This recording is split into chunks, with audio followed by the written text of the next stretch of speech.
Hello and welcome to this next video in this series on study skills for A-level students of English literature. And in this next section of the series, we're looking at how to write up your ideas into an analytical paragraph. And this is the third video in this little subsection, so I would advise you to watch number 1 and number 2 first before you move on to this, because I'm building on ideas all of the time. So for this section, as I said, we're looking at analytical paragraphs, and I'm going to model how to do a really good close analysis of your evidence. And my top tips or my excellence criteria for this are over here. The first thing you need to make sure is that you're making your ideas relevant to your argument. I think this is a real shift from GCSE to A-level, because at GCSE your argument isn't necessarily at the front of your mind. You're trying to get your quotations down, you're trying to get your analysis down and so on.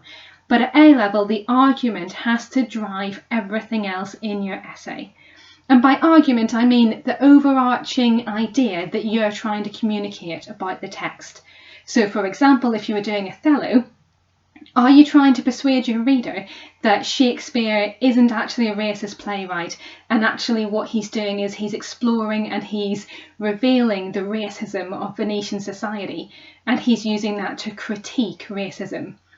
Or if you were doing Death of a Salesman, your argument could be that that the writer is critical of capitalism and he's trying to reveal the different problems that capitalism causes the individual. So your argument has to drive everything, and every decision you make about what to include in your essay, always come back to that question: is it relevant to my argument? Is it going to contribute to that? If it's not, then as good as it might be and as painful as it might be, then just get rid of the idea. You don't need it. The next thing is that we need a real depth of detail in our analysis, not at the expense of the argument, but in order to communicate that argument. If you think of your evidence and your analysis as being really, this is why I have this particular opinion. You know, this is me putting forward my facts, my evidence, my ideas that support my opinion. Remember as well, you can analyse language and structure at A-level. I know that often at GCSE we separate the two, but at A-level you can analyse both at the same time, particularly if you're studying poetry or if you're studying Shakespeare. And you need to look at different interpretations as well. So we talk about exploring a text or exploring a quotation or an idea. And what that means is you might say, well, it could mean this, or it could mean this, it might mean this, using very tentative language. And maybe bringing in critical opinions. I talk about that in a different video, you know, if it's relevant. But then saying, actually, this is the idea that I think is the most convincing. So instead of taking a new question for this video, I'm just going to refresh your memory on the question we looked at in the previous video, and we're going to use this because I love Keats and I love analysing Keats. So my question in the previous video was, how do writers create tragic settings? And I had taken an example from John Keats's poem La Belle Dame sans Merci, and we'd started to write the paragraph here. So I would suggest that at this point in time you pause the video, have a read through what we wrote last time, because what we're going to fill in is this analysis section of the paragraph here. Sorry about my handwriting as well. When I'm writing quickly, it tends to get a little bit messy. Okay, so our quotation is "No birds sing," which we're going to have a little look at in a bit more depth. So let's imagine, I'm just going to put ... no birds sing. And on my top tips, my excellence criteria, I'm always trying to bring us back to the idea of the argument, and the argument being really important. And this quotation I chose because it shows that the setting is one of isolation and of desolation. So these words draw our attention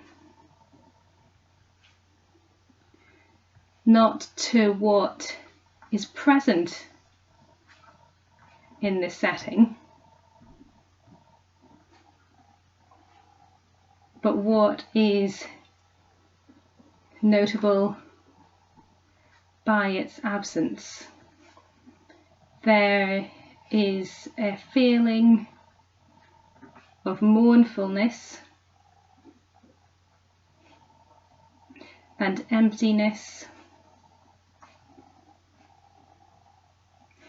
because the setting is relatively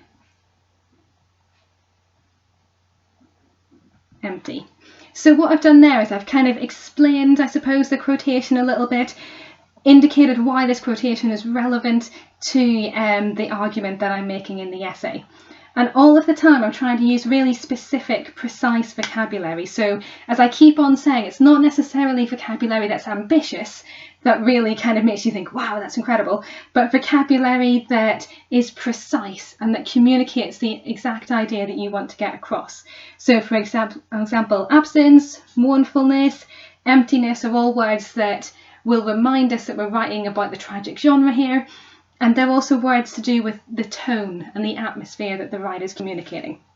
So after I've explained the quotation a little bit, the next thing that I would do is zoom in and analyse one of the words. And I suppose the word that really sticks out to me here is birds. My master's thesis was all about the symbolism of birds. So whenever I see birds in a poem or in a text, I always get quite excited about that. And I know that I can write lots about that, and you'll have studied this with your teacher with whatever text you're doing. So I'm going to zoom in then on this word. So the symbolism of the bird promises, oh, that's not quite the right word, holds out the possibility of hope and freedom,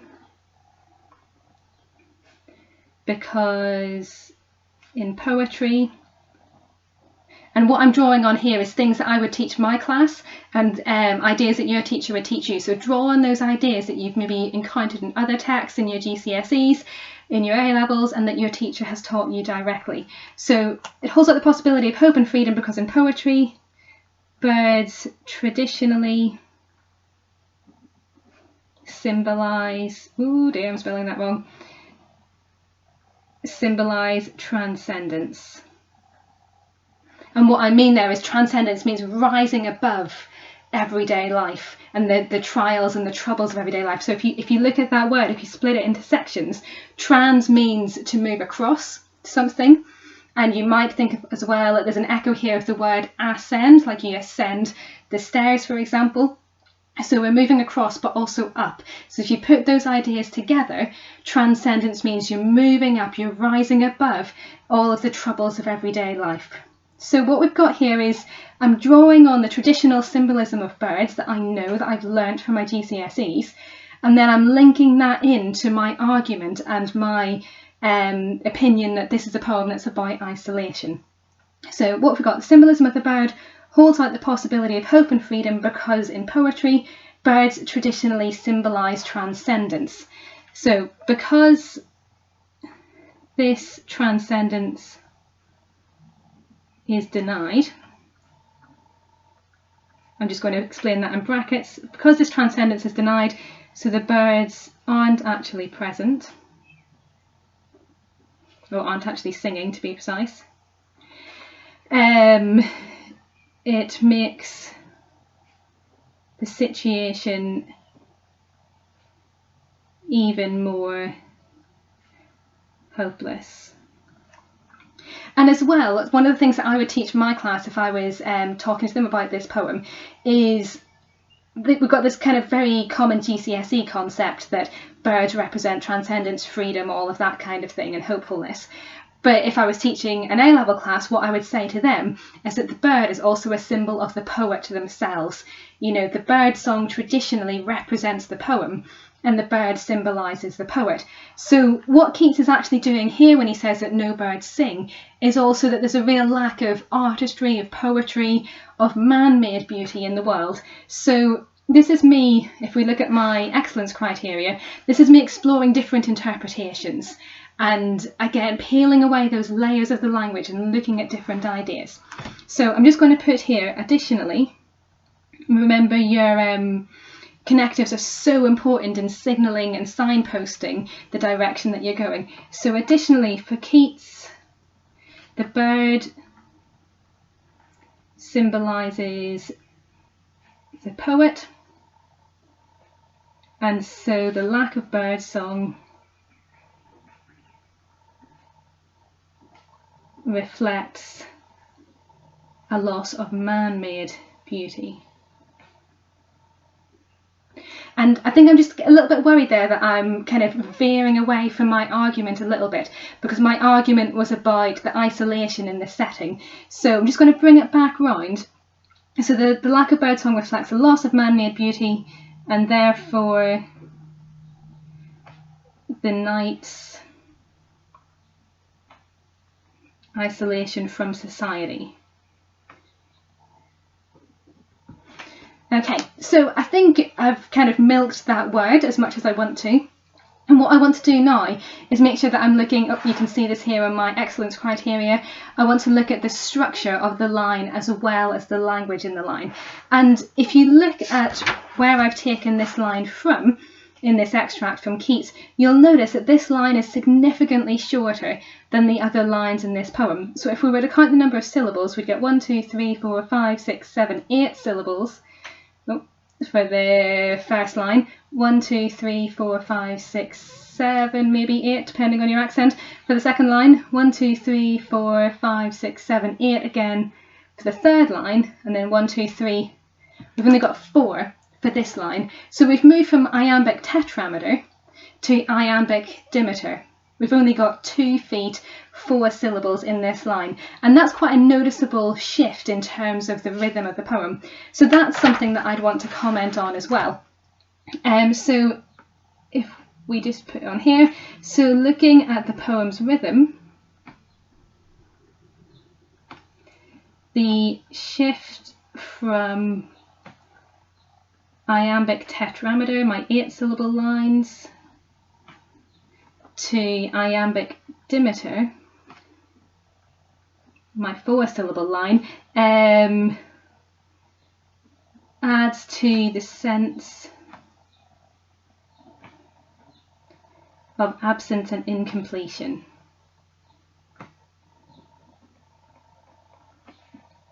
The structure of the poem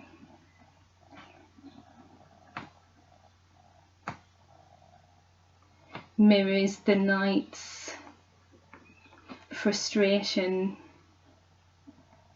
at being trapped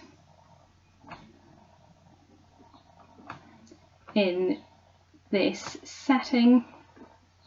And if you go away and read the poem yourself, what you'll find is that it's got circular structure as well. So because we come back to these words at the end of the poem, the structure of the poem is showing that level of entrapment is going to continue. He's going to go round and round in circles forever. So the knight's frustration at being trapped in this setting, which is also reflected in the poem's circular structure. Now there is so much more that I could say if I wanted to analyse this poem in more depth, but hopefully what I've modelled here is how you can follow these top tips and meet this excellence criteria. So you're keeping this relevant to your argument. So, and our argument was about the isolation of the setting. So if we look here, we've got in this bit what is absent in this setting. That's bringing us back to the argument. And if we look down here, we've got the knight's isolation from society, his frustration at being trapped in this setting. So we're always linking our ideas back to the argument. In terms of the depth of the detail of your analysis, well, you can see just by looking at it that we've got some very good quality analysis, and that we're looking deep into the symbolism of the poem rather than just superficial interpretations where we might just say, oh, the poem's about this. You know, we're peeling away those layers of the language.